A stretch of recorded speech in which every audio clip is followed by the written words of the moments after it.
Hey Waffle Gang, I do hope you are well. My name is Mark and today we're checking out some more relationship stories, and if you do love a Reddit story, why not consider hitting that like, subscribe, maybe that notification bell too. Let's crack on with today's first story, which comes from Will It Ever Be Enough, who says, me, 26 female, with my boyfriend, 30 male of 2 years. My self-esteem is shattered, our relationship is sexless, and I'm scared I will never be enough. Hi Reddit, I'm at a loss here. I'm sorry if this is wrong and rambly, but I feel so shattered and confused. I've been with Mike for almost 2 years, and before I get into the specific details, I want to preface this by saying he is a wonderful man. He's kind, friendly, warm, intelligent, attractive, ambitious, and successful. Things most women want from a man. I love his friends and family, and they love me in return. We spend loads of time with them. He has never risen his voice in anger against me, nor has he ever balked at talking our issues through. The problems, I think, are stemming from the way we're communicating. Sometimes he sends me conflicting messages, can come across condescending, or it's like he just ignores what I think and want. Or it could be that I'm simply not good enough. I honestly don't know anymore. Plus, there's the sex and weight gain. I used to work in a very hectic office environment, 60 plus hours a week, and I knew that lifestyle was not compatible with my long-term goals. I want to eventually marry, have children, and devote my life to being a wife and mother until my children are old enough for me to resume employment and to resume contributing financially. Though I would still like to keep working from home, so that I can continue to take care of the household and my husband. To achieve that end, I quit my stressful job and now work from home and have been for the past 3 years. I make an average of 50 to 70k a year, which is decent but not outstanding in the large North American city we live in. Mike works an extremely hectic and demanding high-level job, making 150k annually, and is only going up from here. He loves his career, he's passionate about what he does, and I'm extremely supportive of this, even if it means he's gone away on business 2 weeks every month. Despite the big gap in our salaries, we contribute almost equally to the relationship in terms of things we do together. I'd say it's 60-40. He's never insisted on this, but it was I who was adamant from the get-go to ensure fairness. I dated a wealthy man previously, and he would constantly throw in my face how I couldn't contribute to our lifestyle and was beholden to him. So I'm a little scarred when it comes to letting anyone take care of me financially. I'm very traditional. We don't live together, but because he travels so much and works such crazy hours, I make sure he's taken care of as best as I know how. I have a key to his place and I'm responsible for 90% of the cleaning and cooking. By my own choice, I want to reiterate, because I work a less demanding job. And I want to see him content and taken care of since he's constantly tired and jet-lagged. He always tells me how much he loves this part of me. He says it makes him feel like a man and feel loved. This in turn makes me happy, of course. But now he doesn't seem to feel this way anymore. He has a lot of female friends.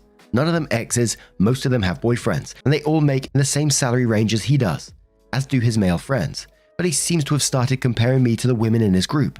They're all buying houses with our SOs, expensive cars, etc. But because I'm self-employed, I will need a substantially higher down payment or co-signer for a bank to be willing to take a chance on me. Houses are 1 million on average in my city, and not even that nice at that price. Our sex life has slowly deteriorated in the last 6 months. He never initiates sex, foreplay is non-existent. He seems to not really know how to do sex. It was like this from the start, but I was determined that by showing him what I liked and being positive in the bedroom, we would eventually match up. Well, sigh, that never happened. He brought it up with me last month approximately. I was so shocked but happy because I was terrified of wounding his ego and pride and making the situation even worse by bringing it up first. Mistake, I know. And he gave me a list of things that turned him on, types of lingerie he wanted me to initiate more, which I feel like I already always do, but whatever. I guess be more obvious about it, and etc, etc, etc. Well, I jumped right into this. I started initiating sex right before dinner.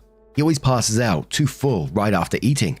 I greeted him from his last business trip in lingerie and heels, etc, etc. But it's still not enough. I'm trying to be playful and seem so into what he's doing, but he hasn't gone down on me since the first month of our dating, and I'm starting to have to finish myself quickly off while he cleans up in the bathroom afterwards, or I can't sleep from frustration. He's also gained a lot of weight, and it's not attractive to see a gut on such a young and attractive man. He hides it well because he's tall and has well-tailored suits, but the moment the shirts come off, there it is. I'm in the gym lifting weights, doing yoga or something outdoorsy constantly, so this is getting frustrating for me. How I look is extremely important for me and him. He won't hesitate to tell me I'm not dressed or done up to impress for the occasion. What will he look like in 10 years? Why does he have to order dessert all the time like a freaking child, or drink so much, or make a snack because dinner is taking too long? All he makes are excuses, and I'm trying not to nag, but this is not attractive. Anyways, last week he sat me down to talk about our relationship. He's usually very considerate of his words, but this time he uttered a phrase with such contempt that my self-esteem feels shattered. Basically, he told me the reason our sex life was so awful was because he was attracted to successful, ambitious career women, and that he didn't want to marry a housewife. Ugh. Writing that out feels like someone is stabbing me in my heart. I've told him from the beginning that I'm not career-focused. I'm intelligent, educated, well-read, and I have a myriad of hobbies and interests and passions that run the gamut. It's not like I'm sitting at home baking pies or doing laundry 24/7. I have a life. I'm independent, but I don't want to be a CEO. So I started crying, and he immediately felt remorseful. But I can't stop those words from running through my head because I feel like I'll never measure up or be good enough for him until I'm making the same kind of money that he and his other friends are. What do I do or say? I'm coming across as passive in the relationship. I'm not. I'm very opinionated and often stubborn, but I'm also extremely careful to not say anything that could potentially hurt him or his pride. I've messed up in this regard from time to time, I'm sure. I'm not perfect, neither is he. But what the hell is going on here? Is this my future? To have men despise me for not wanting to be a CEO or for making less money than them? Is this a big city phenomenon? I'm honestly so confused and lost. Now, I'm not sure for myself if it's fair to say right away, maybe not enough time or whatever, but it certainly feels like, one of those compatibility issues that we see from time to time in these stories. But his logic also confuses me. He wants this whole high-powered, careered woman, etc., but at the same time, he tells you how he loves the part of you that's more going around his place and doing 90% of the cleaning and cooking, and he loves that part of you. But I'm not sure if I can ever see a way coming back from what he said that he told you your sex life is awful because he was attracted to successful, ambitious career women. Something that you said that you just don't want in your life. You don't want to be a CEO, so I can't really see a way past that. But we'll start off with some comments from Alana92, who says, "You aren't compatible. He loves that you take care of your body and cook and /clean for him, but now he also wants an ambitious, salary-driven girlfriend. There aren't enough hours in the day to fulfill his laundry list of needs. It's just simply impossible for someone to be all of that. You've worked so hard. You really deserve to be with someone who respects you and wants to be with you. I know it sounds cliche, but it is true." OP responds and quotes a part of that and says, "Thank you. Logically, I understand that. Emotionally, it's hard to accept. Thank you for your input." Chakota says, "So ask him. Does he want to marry a job partner or life partner? My uncle and aunt were in this same predicament. Uncle at first wanted a trophy wife, someone who looked good. Aunt was all about the household and not the office life. Uncle said he wanted someone more ambitious and independent, someone who would work with him side by side, taking down the business world. She didn't. She wanted to take care of the 4 kids they have. In the end, they had a divorce because they wanted different things. People change, and I'm guessing your boyfriend has changed, but yes, ask him the question and see what he answers." Judgment says, and quotes, "He told me the reason our sex life was so awful because he was attracted to successful, ambitious career women, and that he didn't want to marry a housewife," and goes on to say, "I'm sorry to be the bearer of bad news, but it sounds like it's over between you two. If your spouse sits you down and tells you they're not attracted to you because of who you are and what you want in life, it's over. There is no healthy way for a relationship to continue. You need to find yourself a man who thinks sexy housewife you is attractive. Trust me, there are plenty of those types. Also, he's definitely very attracted to at least one of his co-workers." OP quotes that last bit and says, "Can you please elaborate on why you think this? This field is extremely male-dominated and he's constantly working with new people. There has never been any trust issues, jealousy, or infidelity in the relationship. And thank you for your insights." Liftenborough says, "It seriously broke my heart to read this post. You seem to be going out of the way to make things work and make your boyfriend happy, but unfortunately, he simply doesn't view you as his equal. I speak from experience when I say do not let such a relationship persist. I've experienced and seen too many times when one party to the relationship has all the leverage and it hangs over the head of the other, leaving them to believe they'll never be good enough no matter what they do. To put it bluntly, this guy doesn't deserve you. You deserve to be with someone who appreciates you and considers you his equal on every level, even if there is a financial disparity."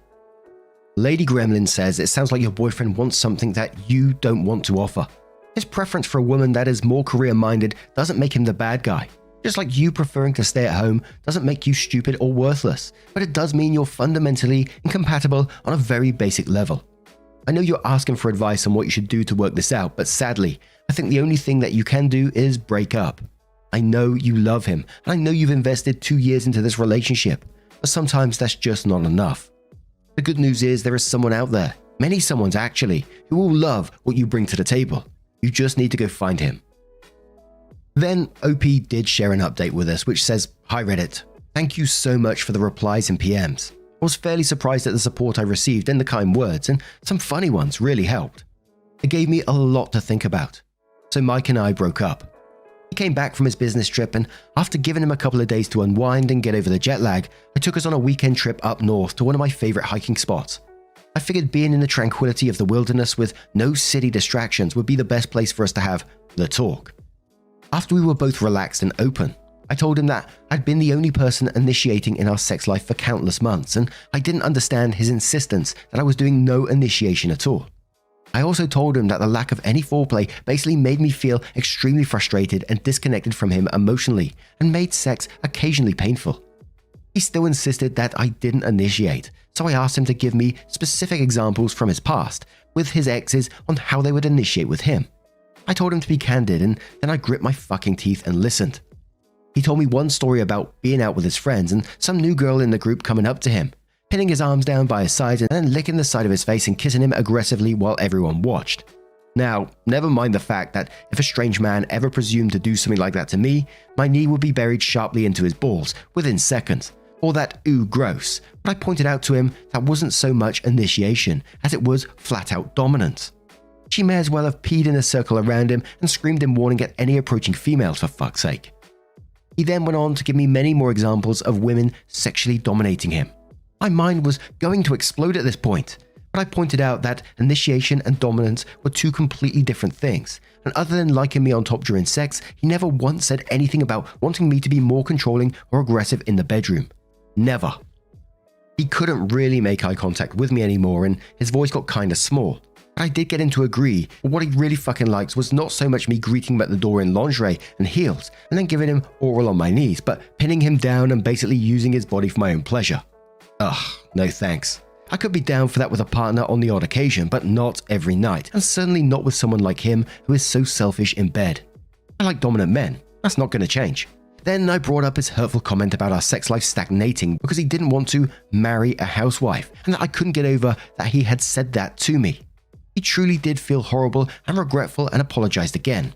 He reiterated how much he loved how traditional I was, what an amazing mother and wife I would make, how I made him feel more like a man than anyone else, how well I took care of him, how his family and friends adored me, etc, etc, etc. Insisted it wasn't about me making less money than him. Didn't really buy it, to be honest, and here's where the conversation just got so pointless. I tried again finding out what ended his previous serious relationships, what the tipping point was, and other than something about his ex working too many hours and not having enough time for him, his resounding response to everything was, I don't know. You're a 30-year-old man. For better or worse, our romantic relationship plays a huge role in shaping us as human beings. How do you lack the self-awareness or analytical ability to not know why your relationships fell apart? How is this possible?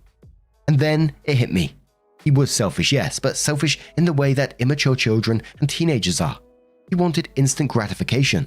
His idea of love and relationships come from idealism and romantic movies, not from reality and hard work and sacrifice. He wanted the benefits and the butterflies in his stomach feeling, and until he grows up, all of his relationships will fall apart and he won't be able to understand why. This is too long already, but basically we broke up. There was lots of crying. I felt like someone had stuck a knife in my chest and was twisting it. After a few days of depression and Netflix, I booked a last-minute flight to another country. So I missed the holidays here and instead spent over a week in the wilderness climbing, hiking and camping. No people, no distractions, and it was amazing. I still feel like shit, to be honest, and I miss him, but I'm going to take a long break from dating and work on myself so that when I meet the right guy, I'll be an even better version of myself for him. But he's going to be amazing too. I'll be vetting them more rigorously now. Thanks again. Sorry that this is long. And now I'm going to turn this one to you guys. What do you guys make of this situation? Let me know your thoughts down in the comments below. Let's have another story from a throwaway account who asks, am I the arsehole for responding to my father's request for a relationship with a detailed PowerPoint on why he will never be forgiven? If I'm the arsehole here, I'll own it. I'm not sorry, but like it would be good to know because of the rest of my family thinks this went too far. My 24 female mum died when I was 7 from leukemia. I have very few memories of her from before she was sick, and I didn't get to spend a lot of time with her in the last year. But she was an artist, and until she couldn't anymore, she would make me little collages when she was in the hospital with drawings and photos and messages for me. My grandmother put them all in a book for me after she died. I wanted to be like my mum, and my counsellor thought it would help. So I started a journal where I do kind of a similar thing. I've done at least 1 page a week, all these years ever since my mum died. More when I miss her or have something hard going on. So I have kind of a unique record of my mental state over the last 16 years. My father remarried when I was 9. My stepmother really leaned hard into the I'm your mum now, and my father didn't stop her. It improved when they had my half-brother because she basically forgot about me then. Unfortunately, he got cancer when he was 3, and I pretty much ceased to exist for my father.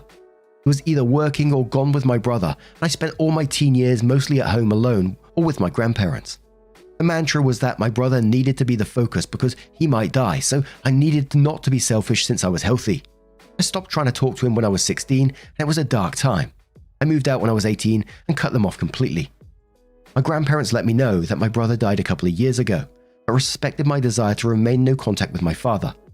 He recently reached out to them because he wants to see me and talk.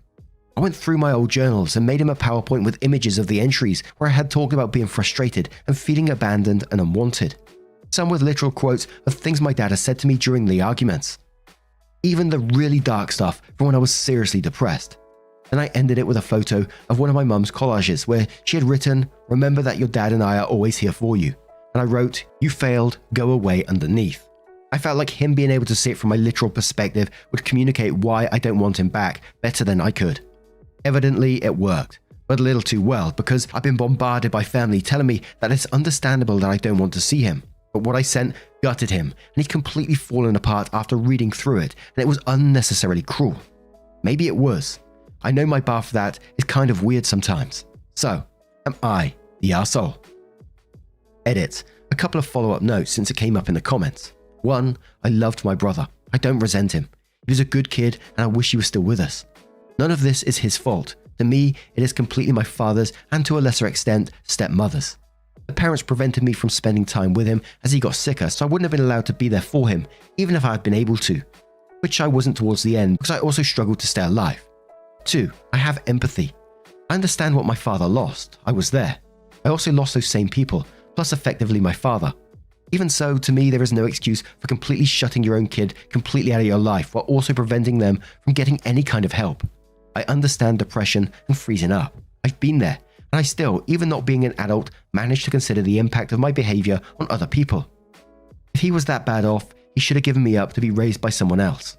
My mum's parents asked, and he wouldn't agree to let me stay with them full time. I could have had a dad that was able to occasionally tell me he loved me, even if it was just a text message. Alternatively, I could have lived with my grandparents and had people around me who cared about me every day, even if that wasn't my father. I got neither, and every request for help of any kind was met with, "Suck it up." I can empathize with having to function while breaking down inside, but I can't empathize with what he did. 3. I gather from relatives who have backed off after some hard boundary setting. My father and stepmother split not long ago and are in divorce proceedings, which is why he reached out now, and why the rest of the family was upset with how I responded at the time. He wasn't in a good place already. I've told him that if they care about him, to encourage him to keep away from me. Refuse to pass on any messages and try to get him into inpatient care or something if they're that worried he's going to do something rash. I don't want anything to do with him, and I've told him that I don't want to hear about anything that happens after this point. But the rest of the family love him, so for their sake, I hope he pulls himself together. And we're going to start off with a comment straight away from Current Read who says, "Not the arsehole. I have a saying, if the truth about your conduct paints you in a bad light, the problem isn't with the truth, it's with your conduct. If the truth hurts your dad, it's his own to deal with and not you." Cherry Bomb says, "Not the arsehole in the slightest. You told your dad how you felt and it made him have to confront his failures as a parent. It's not your fault he neglected you. He's upset because he knows what you put in the PowerPoint is the reality of how he treated you when you were just a child. Now that the truth is out and you have re-established no contact, I hope you're able to let go of some of the anger you have at him and know that you did nothing to cause how he treated you. I have no contact with my dad and have been able to find a lot of peace in the life I've built without him. I hope the same for you. And one more comment from MM172 who says, not the arsehole. Was it harsh? Yeah. Was it a lot of effort when simply telling him go away would have accomplished the basic goal? Probably. But this was your lived reality, and he wasn't interested in hearing or helping you when it would have actually made a difference.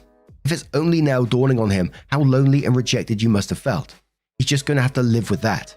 Also, one does have to question whether he'd be this gutted or even reaching out at all if your brother was still here.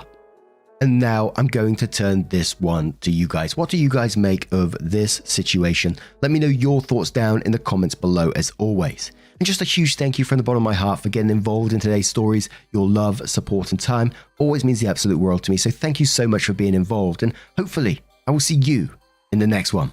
Take care and much love.